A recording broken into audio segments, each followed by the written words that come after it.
Hi guys, मेरा नाम है साहिल खन्ना और आज की वीडियो शुरू करते हैं। सबसे पहली न्यूज़ है डोनाल्ड ट्रम्प की। तो वो बाज नहीं आ रहे हैं, वो पंगा लेना ही चाह रहे हैं। उनका पूरा मन है यूएस की इकोनॉमी को खत्म करने का। उन्होंने चाइना को धमकी दी है कि मैं आपके रिटेलिएशन के ऊपर अगेन रिटेलिएशन टैरिफ लगा दूंगा 50% का। कहानी ये है, यूएस वालों ने रिसेंटली टैरिफ लगाया, सब कंट्रीज के ऊपर लगाया गया। सबसे बड़ा इम्पैक्ट चाइना को पड़ता हुआ दिखाई दिया। चाइना की इकोनॉमी, मार्केट सब कुछ क्रैश होता हुआ दिखाई दे रहा था। अब चाइना वालों ने रिटेलिएशन में कहा कि भाई ठीक है, तुमने हम पे लगाया, अब हम तुम पे भी लगाएंगे।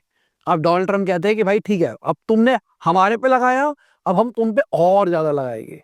तो डोनाल्ड ट्रम्प कह रहे हैं 50% टैरिफ लगा देंगे जी। तो यूएस का जो चाइनीज गुड के ऊपर टैरिफ है वो 84% हो गया और 20% जो ग्लोबल टैरिफ है वो हो गया। तो टोटल हो गया 104% का टैरिफ बर्डन जो यूएस के ऊपर एक्सपोर्ट होगा। 9 अप्रैल की डेडलाइन दी गई है भाई, अब हमारी बात मान लो, नहीं मानोगे तो टैरिफ लगा देंगे।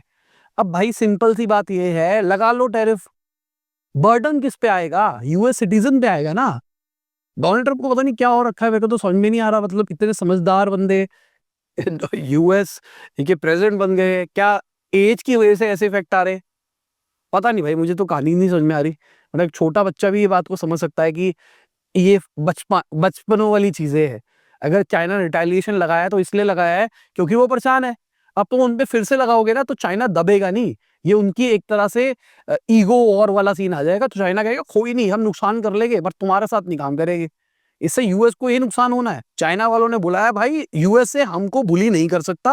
अगर वो रिटेलिएशन पे रिटेलिएशन टैरिफ लगाएंगे तो उसके रिटेलिएशन के ऊपर फिर हम टैरिफ लगा देंगे। मतलब पता नहीं भाई, एकदम वो हो रहा है, एक के ऊपर एक के ऊपर एक लेयर बर्बाद करने के लिए। यूएस वालों को लग रहा है चाइना की इकोनॉमी खराब कर देंगे, हम एक्सपोर्ट रोक देंगे। बट कहीं ना कहीं देखो, डिपेंडेंट तो हो ही ना। अगर कोई प्रोडक्ट लेना है तो लेना ही है। चाइना से नहीं आएगा, कहीं और से आएगा, आएगा तो महंगा। सिटीजन ये थोड़ा ना होगा कि भाई खाना नहीं खाएंगे। चीजें अगर लेनी है तो लेनी ही पड़ेगी। घूम फिर के आइदर तुम्हारी कंपनियां लॉस करेगी जो कि अच्छा खासा काम कर रही है। अगर दुनिया के अंदर मेजर कंपनीज की बात करके चले, जो एवरेज यूजर यूज करता है वो यूएस बेस्ड ही है। चाहे आप फोनो की बात कर लो, चाहे आप ऑपरेटिंग सिस्टम की बात कर लो, चाहे आप सोशल मीडिया प्लेटफॉर्म की बात कर लो, एड नेटवर्क्स की बात कर लो, मेजरली सब कुछ यूएस से निकल के आ रहा है। हाँ, चाइना धीरे धीरे आगे बढ़ रहा था, इस चक्कर में यूएस वालों को लगा दबा देंगे। और चाइना नहीं दब रहा। ब्लैक रॉक के सीईओ का कहना है हम ऑलरेडी रिसेशन में आ चुके हैं। एक सर्वे कंडक्ट किया गया जहां पर 69% सीईओ ने बोला कि जल्दी ही रिसेशन को हम एक्सपेक्ट कर रहे हैं, जिसमें से आधे से ज्यादा लोगों ने बोला कि इसी साल आ जाएगा। 46% सीईओ कह रहे हैं कि जो टैरिफ लगाया गया है इससे इनके बिजनेस को नुकसान होगा। 36% लोग अभी अनश्योर है कि भाई क्या होगा क्या नहीं होगा। और सीईओ को सबसे बड़ा डर पता क्या है? ये डोनाल्ड ट्रम्प के चक्कर में भाई अभी तक गवर्नमेंट के ना बैकलैशेस चल रहे हैं कि चाइना वाले कह रहे हैं हम तुम पे टैरिफ बढ़ा देंगे, कर देंगे। भाई बाइकआउट वाला सीन ना शुरू हो जाए। आपने सोचा था इकोनॉमी को दबाएंगे, ये करेंगे वो करेंगे, चाइनीज ने बाइकआउट करना शुरू कर दिया, हम यूएस के प्रोडक्ट्स नहीं यूज करेंगे। जस्ट इमेजिन, यूएस की टेस्ला है जो चाइना में बिक रही है, मार्केट शेयर घटता हुआ दिखाई दे रहा है। आईफोन यूएस में अच्छा खासा बिकता है, वो कम हो जाएगा। कंपनियां किसकी है? यूएस वालों की तो है। पता नहीं। बाकी ये जो टैरिफ लगाया गया है इसकी वजह से जो फार्मा के ट्रायल्स होते हैं वो 40% ज्यादा एक्सपेंसिव होते हुए दिखाई देंगे। रीजन क्या है? जो बंदर आते हैं जिनके ऊपर एक्सपेरिमेंट किए जाते हैं उसके ऊपर टैरिफ बढ़ता हुआ दिखाई दिया है। 60% जो बंदर आते हैं ना वो मॉरिशस से ही आते हैं और 13,500-14,000 बंदर आए अगर 2023 की बात करके चले तो। अगर हम सब कुछ जोड़ भी दे, एडवांस भी कर दे तो इस टाइम पे 16,000-17,000 बंदर आए होंगे।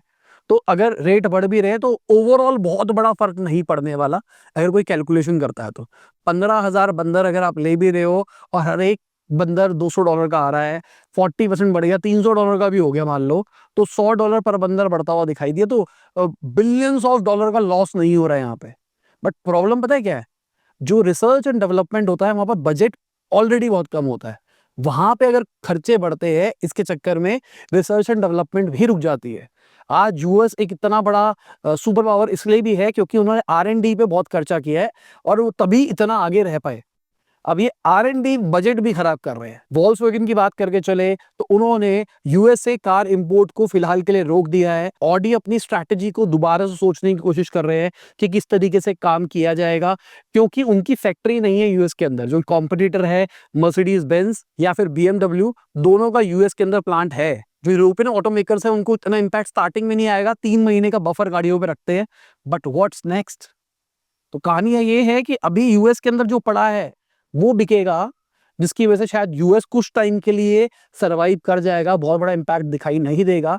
पर जैसे ही वो माल खत्म होगा, कहानी खराब होती हुई दिखाई देगी। अगर हम मंडे की बात करके चले तो यूएस की मार्केट फ्लैट बंद होती हुई दिखाई दी, थोड़ी नीचे थी पर आप कह सकते हो फ्लैटर थी। जिस तरीके का हाल हमको पिछले हफ्ते दिखाई दिया था वैसा दिखाई नहीं दिया। अभी के टाइम पे जब मैं न्यूज शूट कर रहा हूं तो भाई नैस्डैक मुझे लाल दिखाई दे रहा है, तो इसका इंपैक्ट इंडियन मार्केट पे आ सकता है। बाकी ओवरऑल क्लोज कैसा होगा इसका इंपैक्ट पड़ेगा एक्चुअल मार्केट के ऊपर। बाकी जापान की स्टॉक मार्केट की बात करके चले तो 6% बढ़ती हुई दिखाई दी, जहां पहले एकदम क्रैश करी थी वहां इंप्रूवमेंट दिखाई दी है। चाइनीज स्टॉक्स भी बाउंस बैक करते हुए दिखाई दिए हैं। अभी सवाल आ रहा होगा कि ऐसा क्यों हो रहा है? क्योंकि रिटेलिएशन शुरू हो रहा है।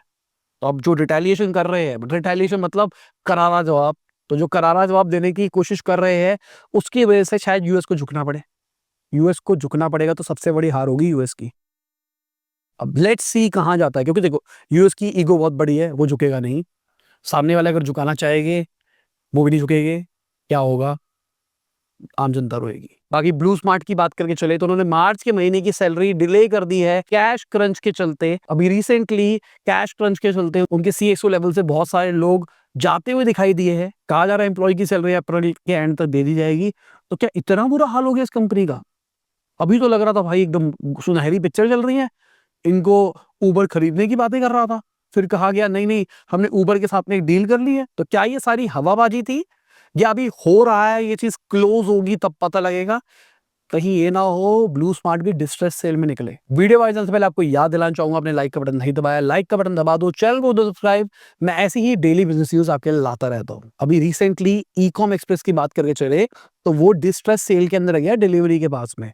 उनके फाइनेंशियल डेटा निकल के आया है, 400 करोड़ के आसपास लॉस किया पहले 9 महीने और फाइनेंशियल ईयर 25 के अंदर उन्होंने। तो शिपमेंट थी 40.5 मिलियन तक जाती हुई दिखाई दी पहले 9 महीने के अंदर, जो क्योंकि फाइनेंशियल ईयर 24 के अंदर 51.4 मिलियन थी। तो ओवरऑल अच्छी हालत नहीं थी कंपनी की डिस्ट्रेस सेल में, मतलब बेस बेचना पड़ा क्योंकि कंपनी का हाल बहुत बुरा था।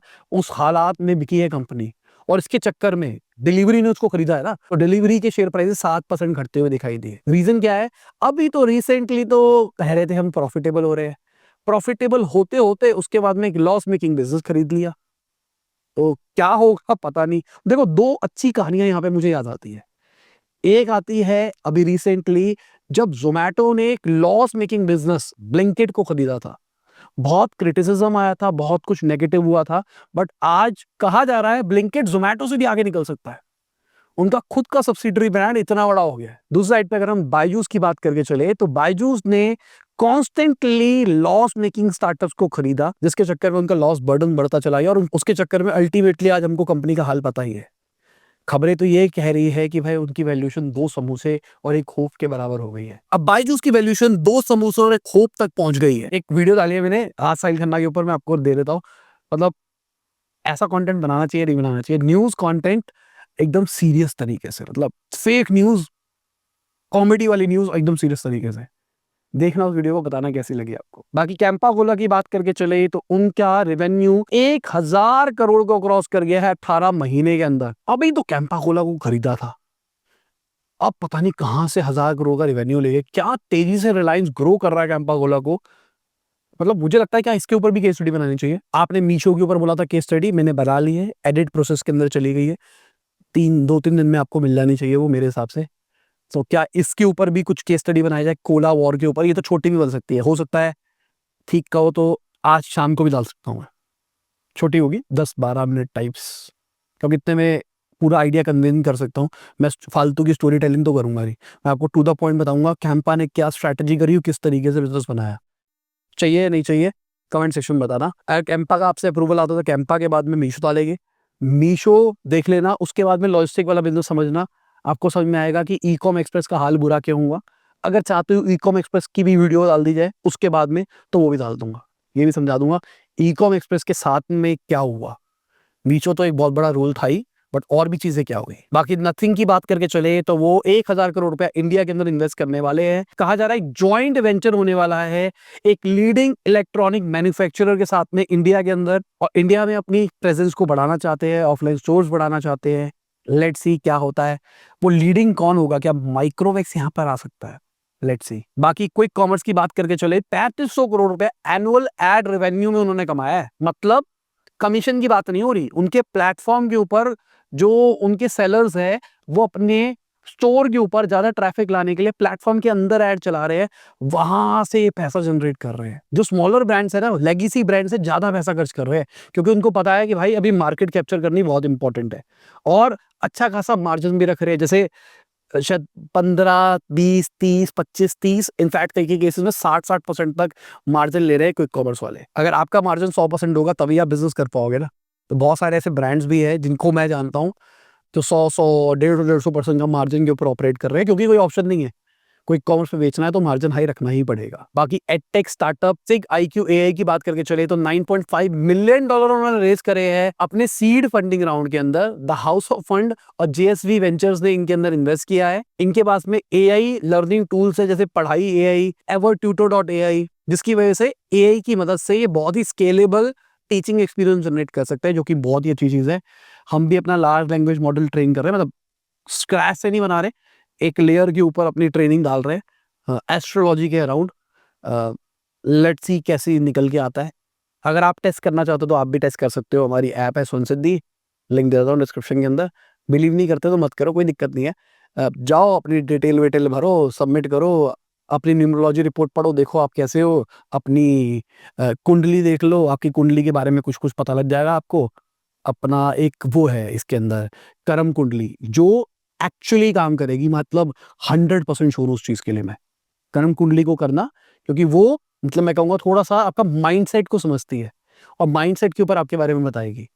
उसके बाद अपने घर का वास्तु कर सकते हो, जिसके लिए मिनिमम 50,000 लाख रुपए लगते हैं, फ्री है। तो अब ये सारी चीजें करने के बाद में हमारा AI अनलॉक कर सकते हो, जहां पर AI में आप चैट कर पाओगे, क्वेश्चंस पूछ पाओगे। स्टार्टिंग के अंदर 5 क्वेश्चन शायद हम फ्री दे रहे हो, रेफरल का ऑप्शन है कि अगर आप रेफर करोगे तो रेफर से आपको और कॉइन्स मिलते रहेंगे और यूज करते रहना। अभी कॉइन्स कैसे खरीद रहे हैं इसका कोई ऑप्शन नहीं निकाला है हमने, क्योंकि अभी हम भी सीख रहे हैं। हम भी चाहते हैं कि लोगों की एक्चुअली मदद हो पाए, हमारा मॉडल अभी ट्रेन हो जाए। जब हमको भरोसा आ जाएगा कि भाई अब हम 100% श्योर है सारी चीजों के ऊपर, तब निकालेंगे प्राइसिंग प्लान्स, अभी के लिए फ्री रखेंगे। बाकी एडटेक स्टार्टअप एग्रो स्टार की बात करके चले तो 57 करोड़ रुपीस उन्होंने रेस करे हैं अपने एग्जिस्टिंग इन्वेस्टर से। तो $293 मिलियन पे इनकी वैल्यूएशन पहुंच गई है। पिछले कुछ टाइम से हम देख रहे हैं कि एग्रो टेक वाले जो है वो बंद होते हुए दिखाई दे रहे हैं।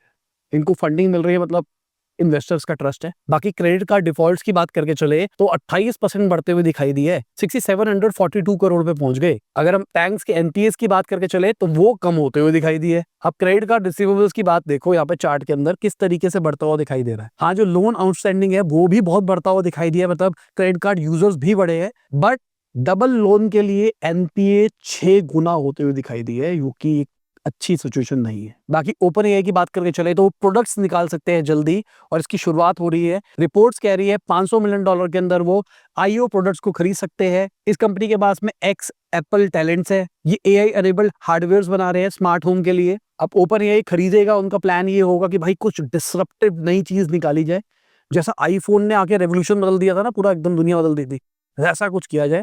वैसा तो नहीं कर पाएंगे, उससे नीचे ही करेंगे, क्योंकि आईफोन ने बहुत बड़ा गेम चेंज किया था उस टाइम पे। बाकी सेंसेक्स निफ्टी सब कुछ इंप्रूव होता हुआ दिखाई दिया है। करेंसी हमारी वीक होती हुई दिखाई दी है। बाकी ओवरऑल मार्केट में देखो सब कुछ हरा ही दिखाई दे रहा है, खाली पावर ग्रिड नीचे दिखाई दिया है, वो भी फ्लैटर ही है, तो ये अच्छी चीज है। बाकी तो भाई कहीं ग्लोबल मार्केट का इम्पैक्ट कल पड़ता हुआ दिखाई देगा, लेट्स सी कैसा पड़ता है। बाकी इसी के साथ में आज की ये वीडियो खत्म होती है। उम्मीद करता हूं आपको मजा आया होगा। लाइक कर देना, शेयर कर देना, कमेंट बताना वीडियो कैसी लगी। बाय, गुड नाइट, खुदा हाफिज, गुड मॉर्निंग, आफ्टरनून, जब भी आप वीडियो देख रहे हैं। जय हिंद, वंदे मातरम, दुआ में याद रखना।